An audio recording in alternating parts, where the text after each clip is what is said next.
Hello everyone, তোমরা সবাই কেমন আছো? আশা করি তোমরা সবাই খুব ভালো আছো। আমিও খুব ভালো আছি। আর আমার চ্যানেলে তোমাদের সকলকে স্বাগত। আজকে আমি চলে গেছিলাম শিলিগুড়ি সিটি সেন্টারে।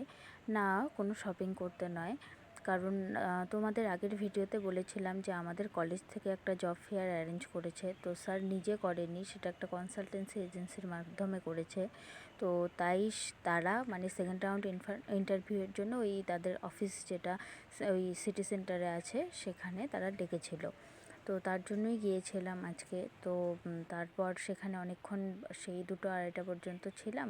তারপর তো তারা বলল যে জানাবে সেকেন্ড রাউন্ড। তো ব্যাপারটা হলো শিলিগুড়িতে তো কাজ পাওয়াটা নিজে থেকে খুবই চাপের। আর শিলিগুড়িতে কোনো জানা পরিচিত না থাকলে তো কাজ পাওয়া সম্ভবই না, এরকম ব্যাপার। আর কনসালটেন্সি এজেন্সিগুলো তো মানে কোনো শিলিগুড়ি দিতে পারছে না, আর সেগুলো সব ইন্দোর বা বাইরে উদয়পুর এরকম বলেছে হবে। তো তাও সেকেন্ড রাউন্ড ইন্টারভিউ দিলাম, যদি চেনা পরিচিত কেউ থাকে তো যদি তারা যায়। আর গিয়ে দেখলাম বেশিরভাগই সবাই যারা ওই সেদিন এক্সাম দিতে এসেছিলো কলেজে, তারা বেশিরভাগই আসেনি। আর স্যারের ওখানে তো বাইরের কলেজ থেকেও এসেছিলো 2-1জন স্টুডেন্ট, তো তাদের মধ্যে একটা ছেলে এসেছিলো। তো সেও হয়তো অন্য কোথাও করার মেন্টালিটি নিয়ে এসছে। তো সবাই মানে কেমন নার্সিং হবে, কোন নার্সিংহোম হবে, ভালো নার্সিংহোম হলে যাবে, এরকম মেন্টালিটি নিয়ে এসেছিলো ওখানটায়। তো তার জন্য তারপর তো ওখান থেকে বেরিয়ে আমার একটু ইচ্ছে ছিল, মানে আমি একটু অ্যাভলনেও কথা বলে আসার জন্য যেতে চেয়েছিলাম। তো সেখানে গিয়ে অনেকক্ষণ বসে থাকার পর মানে সেখানে যে ম্যাম, এইচআর ম্যাম, উনি হলো লাঞ্চ করছিলেন। তো সেখানে অনেক টাইম চলে গেছিলো। আর দেখো যে সিটি সেন্টার থেকে বেরোনোর সময় এই ওখানটায় দোকানগুলো বসে। আর সিটি সেন্টারে সব কিছুর দাম একটু কস্টলি, কিন্তু জিনিস খুব ভালো পাওয়া যায়। আমরা যখন কলেজে হোস্টেলে থাকতাম তখন মানে ওখানটায় মানে অনেকবারই গিয়েছি, কিছু আধটু কিনেছি। তো ভালোই ছিল জায়গাটা, মানে কলেজের সামনে ওই জায়গাটাই। আর সবসময় তো কলেজে ছুটি পেতাম না, আর হোস্টেল লাইফে তো জানোই ছুটি দেয় না। আর এই জিনিসটা যে দেখছো, এগুলো যে আগের দিনে যে জঙ্গলে ডাকাতরা ওই রনপা করে ঘুরে বেড়াতো না, এই রনপা জিনিসটা মানে আমি প্রথমবার যখন দেখেছিলাম আমার খুব ভালো লেগেছিলো ব্যাপারটা। তো আর তারপর তো আমি সিটি সেন্টার থেকে বেরিয়ে গেলাম। আর দেখো এই জায়গাটায় মানে আমরা যখন আগেও আসতাম সিটি সেন্টারে কলেজে পড়ার সময়, তখন বসে থাকতাম, খুব ভালো লাগতো জায়গাটা, প্রচণ্ড শান্তির। আর এই সিটি সেন্টারের পেছনেই তো এই নর্থ বেঙ্গলের সবচেয়ে বড় নার্সিংহোম ওই নিউট্রিয়া আছে। তো নিউট্রিয়ায় যারা পেশেন্ট নিয়ে আসে তারাও এখানে বসে ওয়েট করে।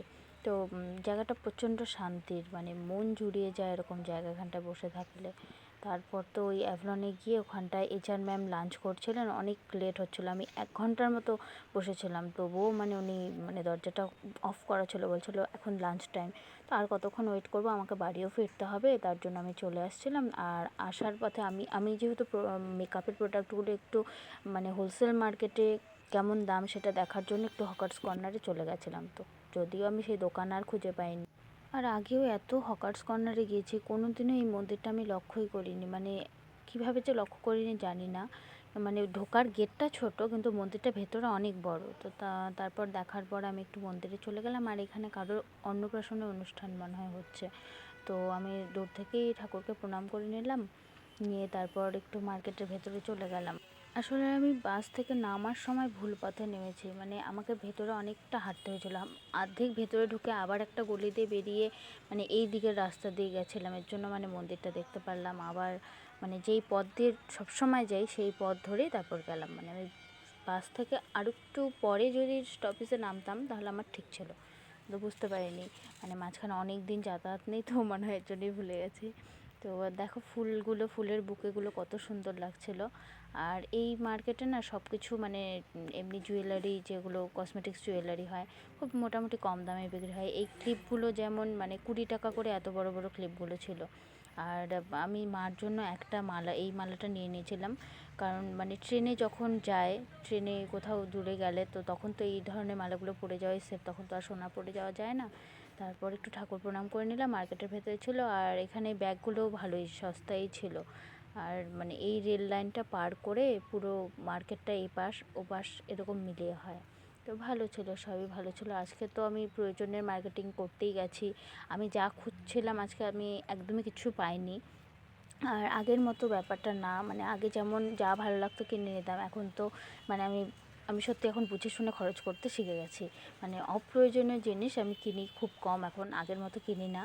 কারণ মা তো বকা দেয়, এত জিনিস নিয়ে এসে রাখিস কোথায়, রাখার জায়গা হয় না, তুই এত জিনিস কিনিস। তো তার জন্য এখন জিনিস অনেক কম কিনি। আর এই যে এই পকোড়াগুলো না, যাওয়ার সময় দাদাটা খুব বলছিল কিনতে, কিন্তু আসার সময় তারপর মনে করলাম এতবার বললো কিনি, মানে না খেলে মানে লস করতাম। মানে এত ক্রিস্পি ছিল, এত টেস্টি ছিল না, ডালের পকোড়াই ছিল কিন্তু এত টেস্টি ডালের পকোড়া আমি কোনোদিনও খাইনি। তো ভালো লাগলো খেয়ে। তারপর তো ওখান থেকে হকার্স কর্নার থেকে আমি হংকং মার্কেট একটু আসলাম। আমি মানে শিলিগুড়ি গেলে আমি মার্কেট সব ঘুরবো, এরকম একটা ব্যাপার আমার আছে। তো ফুলের বোগাগুলো দেখো আসার সময়ও খুব সুন্দর লাগছিল।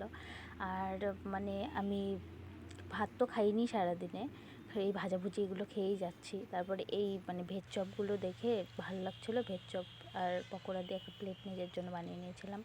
আর এই জামাগুলোও দেখো অনেক সস্তায় ছিল। আর আমি ওই হংকং মার্কেট থেকে হকার্স কর্নার মানে হকার্স কর্নার থেকে হংকং মার্কেট আসার সময় কোনো মানে টোটো ফোটো নিইনি কেন, মানে আগেও টোটো নিয়েছি, দেখলাম যে রাস্তাটা খুবই কম, ওরা পিছন দিয়ে ঘুরিয়ে আনে, আরও মার্কেটের পেছনে নামায়, খুব অসুবিধা হয়। আমি ভাবলাম যে হেঁটে যাব, অনেকবার ভাবলাম যে হেঁটে যাব, কত দূর হবে, কেমন হবে, দেখলাম যে 5 মিনিটও আমার লাগলো না। ওই মার্কেট তো আমি পথ ধরে ধরে সাইড সাইড দিয়ে সব দোকানেই ঢুকতাম, দেখতামই। তো বরঞ্চ আরও জ্যামে ফেসে ফেসে আরও টোটোতে আসতে আরও বেশি দেরি হয়। আর এই কানের দুলগুলোর এখান থেকে মানে আমি একটা কানের নিয়ে নিয়েছি ভাগ্নির জন্মদিনের জন্য, কিছুদিন পরেই আছে, পরে সেটা দেখাবো তোমাদের, ভিডিও নেওয়া হয়নি। আর এই জুতোগুলোও ভালো, মানে সস্তা দামেই ছিল। আর কুর্তিগুলো যে দেখলে না, ওই কুর্তিগুলো থেকে আমি অনেকবার ওখান থেকে কুর্তি নিয়েছি, এত কমফোর্টেবল কুর্তিগুলো। আর সব 200 250 এরকম দামে। এই ব্যাগগুলো 200-র মধ্যেই ছিল। মানে হংকং মার্কেটে মানে সব কিছুরই দাম মোটামুটি কমই থাকে। আর হংকং মার্কেট ঢোকার আমার কারণেই আমি কতগুলো টপস দেখতে চেয়েছিলাম, টপসের দোকানগুলো বসেইনি।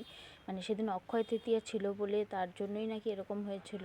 মানে কোনো ভালো মার্কেটে ভিড়ও ছিল না, আর দোকান টোকানও যেগুলো মানে বেশি বসে ড্রেসের সেগুলো ছিল না। এই জুতোর দোকান টোকানগুলো সেগুলো অ্যাজ ইট ইজ ছিল, ভালো ছিল। তো সব কিছু মানে যেদিন যাবে সেদিন সব যে পাবে মন মতো এরকম তো হয় না, না। তারপর আমি তাড়াতাড়ি করে বাস ধরে নিয়েছিলাম, কারণ সন্ধ্যা হয়ে যাচ্ছিলো। আর আমার ভিডিওটা আজকে এই পর্যন্তই। যদি ভালো লাগে তাহলে লাইক, কমেন্ট, শেয়ার করো, সাবস্ক্রাইব করো। আর ভালো থেকো, সুস্থ থেকো।